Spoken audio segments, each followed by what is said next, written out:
The last time anyone spoke to Ira Briscoe was December 17th, 2020. Over the 2 years after Ira from Howe County, Missouri, mysteriously disappeared, authorities have reportedly continued to investigate suspicious circumstances around his disappearance. Ira, who was 25 when he went missing, was not the only person who disappeared that day. His roommate, Limon Little, was also seen for the last time the same day. Hello, my name is Tanya, and welcome to my channel. I hope you guys appreciate today's case coverage, and if you do, I hope you'll subscribe to the channel, like the video, and comment your thoughts below. Let me go ahead and get him up on the video there. That's Ira there. Investigators said they used various techniques to try and find the two men, including search warrants, investigative subpoenas, and over 100 interviews. Howe County, Oregon County, Douglas County, West Palms, and parts of Arkansas have been searched in an effort to look for them. So the mysterious circumstances that kind of surround Ira's disappearance, it's going to be more from Ira because his mom and stuff has come forward. So I'll be talking more about Ira in this aspect. Sorry, guys, my paper fell there. Wouldn't be a video if my paper didn't fall. Sorry, guys. Anyway, Ira was last seen near his home in Royal Howe County near the Landon area. He was reported missing by his parents on December 23rd, 2020. And at the end of this, I'm just giving you guys a brief description and kind of a backstory of what happened. We're going to watch a video that came out describing this way better than I could. During the last conversation with his mother, Ira confided that he was worried about some people who he had previously been friends with. One of these men had previously attacked him, and the other one broke his jaw.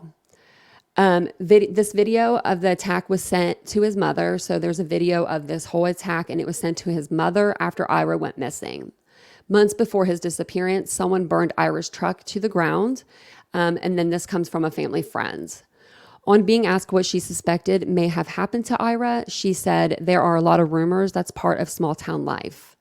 Both Ira and his roommate Lyman went missing without a trace on the same day, and I think they were lured to a location by the young man who attacked Ira.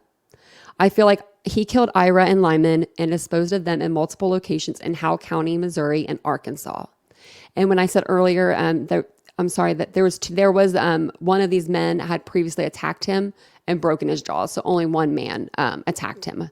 But the family friend said that days after Ira went missing, someone took his car to a junkyard and they spray painted it. There's red flags all over this case, isn't there? She said that the people whose identities she would not disclose claimed that the car was given to them. We believe that they were involved, she said. So the car was later discovered by detectives. I'm going to go ahead and give you guys another picture to look at of Ira here. So that's Ira and his doggy there. And then I'll show you guys one more here in just a second. The family believes that there is more that law officials could be doing to help find Ira and his roommate. They state that when they would call people to come and help search, for Ira and for his roommate, that they would, the police officers would tell the searchers not to come, not to show up because they could disturb and they could, destroy evidence. But then they weren't searching themselves. Ira's mother, she also stated that she would call the police, periodically, and try to get updates, and they would not call her back for weeks at a time. So I can only imagine what she's going through. She has went through dumpsters. She's been seen in dumpsters, in caves, and ravines looking for her son. She needs all the help that she can get to at least bring him home, she said at this point. She just wants to bring her boy home. So I want to show you guys this news clip about this case. It came up, and I wanted to really tell you this story. Also, if you guys could, share this anywhere that you can share it. Let's get these guys home. It's been since 2020 that he's been missing. Let me know what you guys think about this case below in the comments. I would love to know, and I'll go ahead and play that for you guys.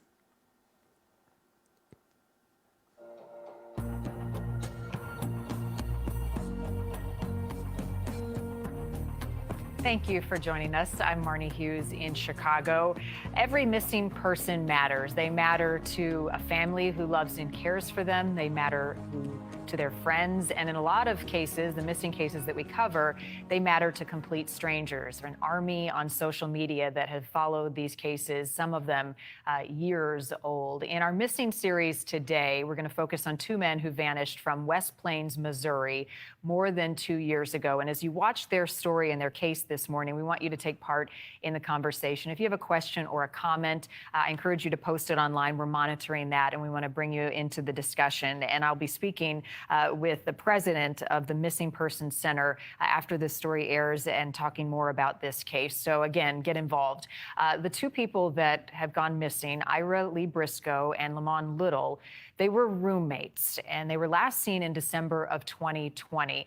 There really isn't a whole lot to go on in this case in terms of evidence. Police say they have not confirmed if even these cases are connected, but they were together. They were roommates, or if their disappearance might be related to the drug cartel activity in the area. There's a lot of question marks and trying to piece this puzzle back together, especially for the family desperate for answers. Here's a closer look at their disappearance.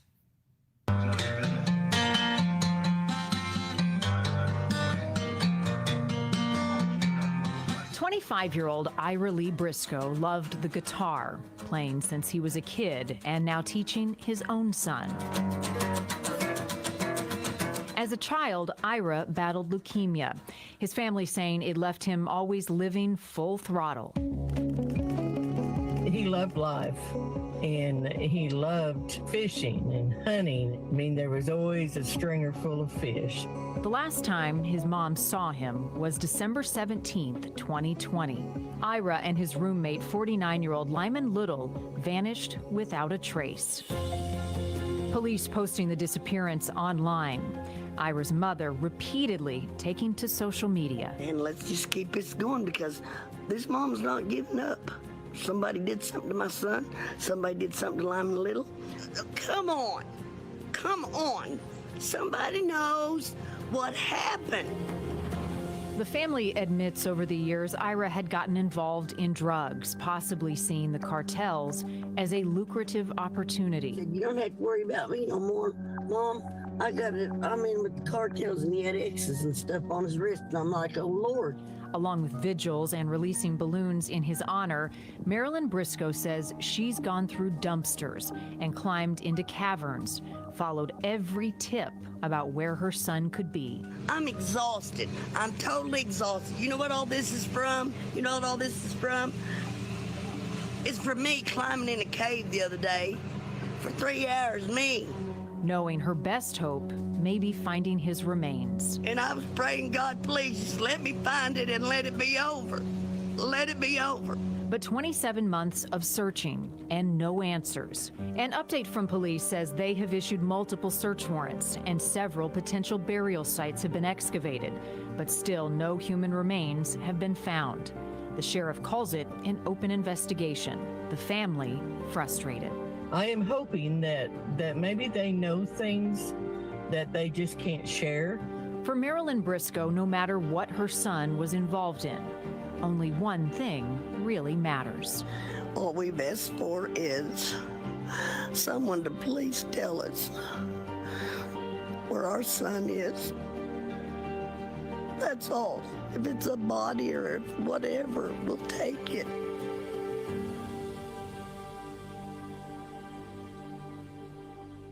Where is Ira Briscoe? And even further, Limon Little, right? We have two cases here that we can investigate. Joining me this morning is Law Olmstead. He's the president of the Missing Persons Center in LA, and he has been following this case. In fact, I came across some of your coverage when we were looking into this case ourselves and noticed that you all were on it and had it up on your website since the very beginning. Before we get into our discussion, I again want to encourage people who are watching online, just joining us, if you are just becoming familiar with the case and the disappearance of Ira Briscoe, join in the conversation. If you have a question pertinent to the case, please post it online and we can try to get to some of your questions. And if you just have a comment upliftment, of encouragement, or missing people in general in some of these cases that we're covering, I encourage you to partake in the conversation. This case stands out for a lot of reasons because, one, law enforcement says there were suspicious circumstances behind it. Can you get into some of the details about what they mean by that? And again, this case 2 years old now. Well, when you just state it like that, there's suspicious circumstances. I mean, that in itself is suspicious. Usually there's more detail given.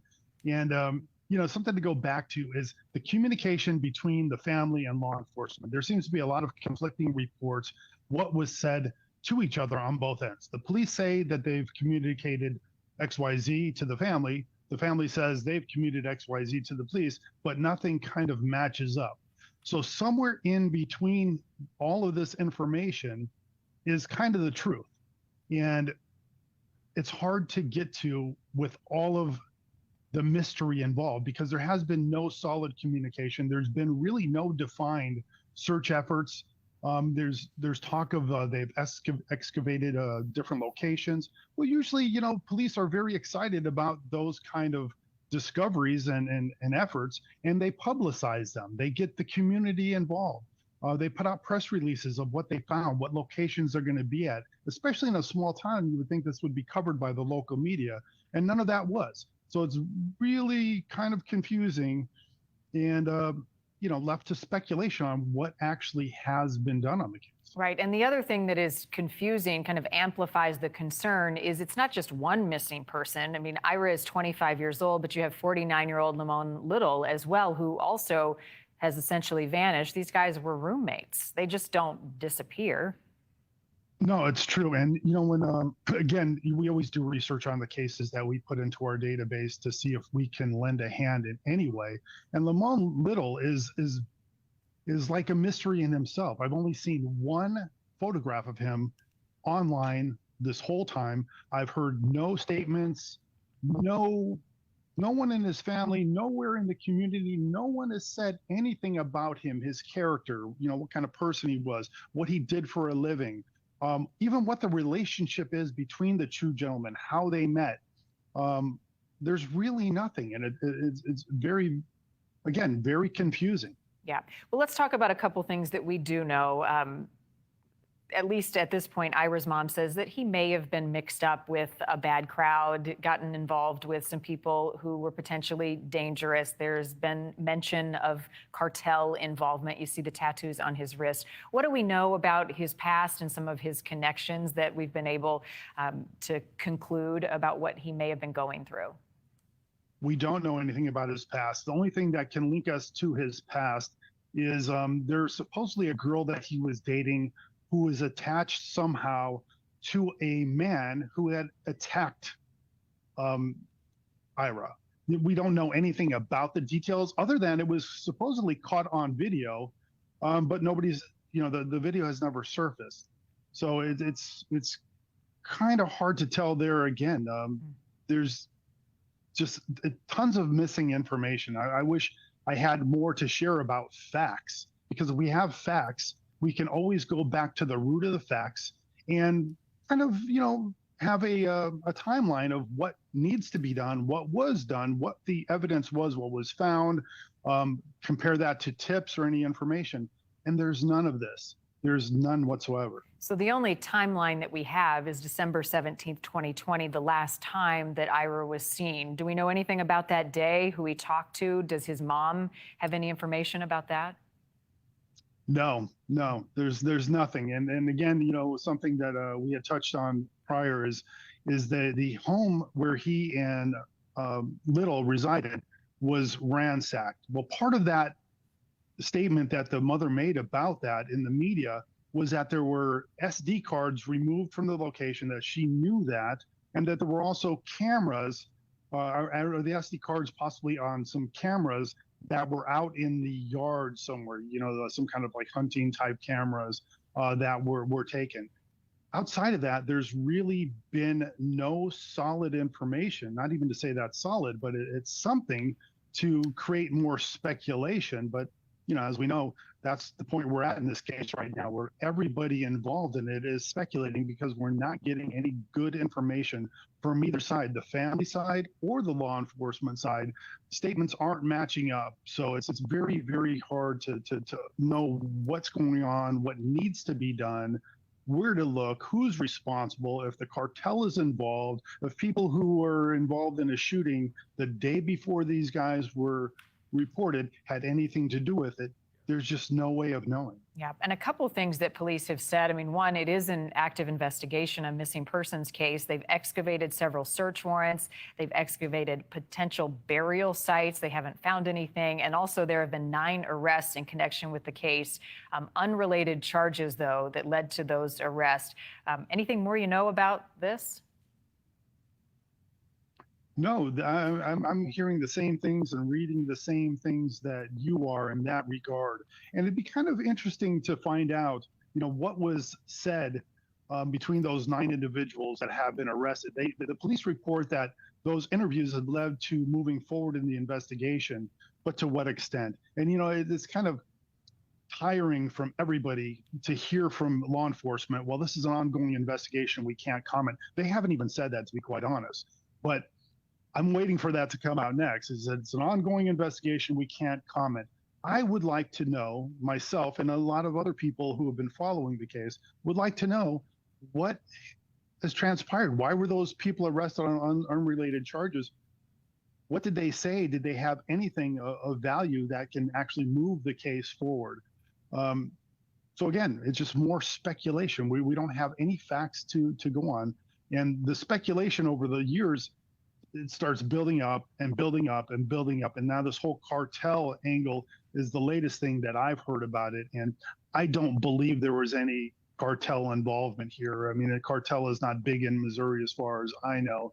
And as far as missing persons cases go and the cartel like this, not very typical. Yeah. So we're looking at tattoos on the left of your screen on Ira's wrist. He's 25 years old. He was a young father. You saw him in that video playing the guitar with his young son. His family and definitely his mom are not giving up the search and trying to put the pressure on investigators to come up with some answers. I'm curious, Law, you're with the Missing Persons Center. You guys cover lots of different cases. How does this one compare and stack up to some of the other cases that you continue to follow? For a lot of these families, it's dead end after dead end in trying to get answers in these cases. Is this one any different?